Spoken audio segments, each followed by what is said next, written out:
Hello friends, welcome back to the new video. Today we are going to talk about Bluetooth forgetting setting in Vivo phone. In this video guys, I will show you how can you forget this earphone to your Vivo phone.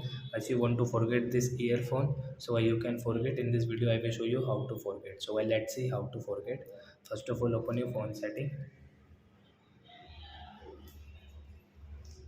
and just click on Bluetooth and devices. Just click on Bluetooth option.